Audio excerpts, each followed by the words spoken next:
Shalom Bapak Ibu Saudara, kisah kelahiran Tuhan Yesus Kristus yang tercatat di dalam kitab Injil Lukas pasal 2 ayat 1 sampai ayat yang ke-20, kitab Injil Matius pasal 2 ayat 1 sampai ayat yang ke-11.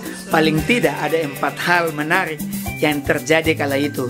Yang pertama adalah berita dari surga yang dibawa oleh para malaikat kepada para gembala tentang datangnya seorang Mesias, datang seorang juru selamat, datang seorang raja yang sedang dinanti-nantikan. Dialah Yesus Kristus.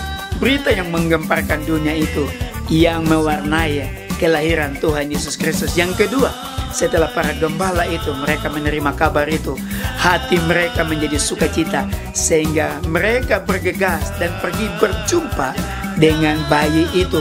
Mereka tidak berlama-lama, mereka berjumpa dengan bayi itu yang sedang terbungkus dengan kain lampin di dalam palungan. Yang ketiga, ada pujian dan penyembahan. Ketika mereka mendengar berita itu, mereka pergi dengan hati yang penuh sukacita dan dengan ucapan syukur.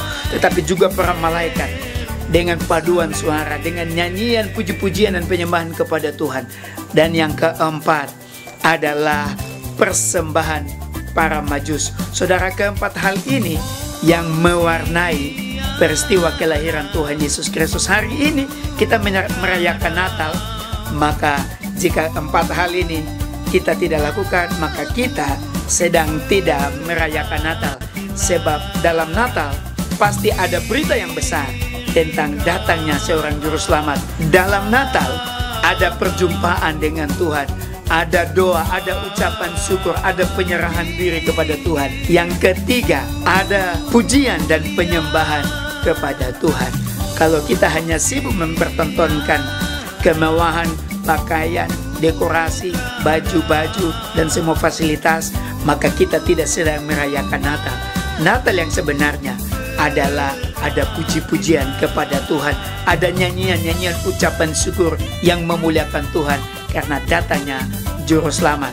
Dan yang keempat, Natal adalah soal memberi, bukan menerima, tetapi memberi.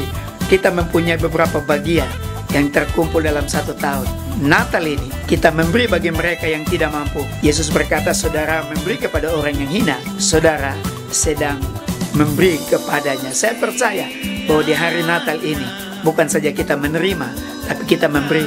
Mulailah dari orang-orang yang mungkin punya kesulitan atau mungkin tidak dapat memenuhi kebutuhan mereka di hari yang berbahagia ini. Saudara bisa menolong mereka. Puji Tuhan, saya percaya 4 hal ini akan mewarnai kehidupan kita dalam perayaan Natal pada akhir tahun ini. Tuhan memberkati saudara sekalian. Dari tempat ini doa saya masih bersama Bapak Ibu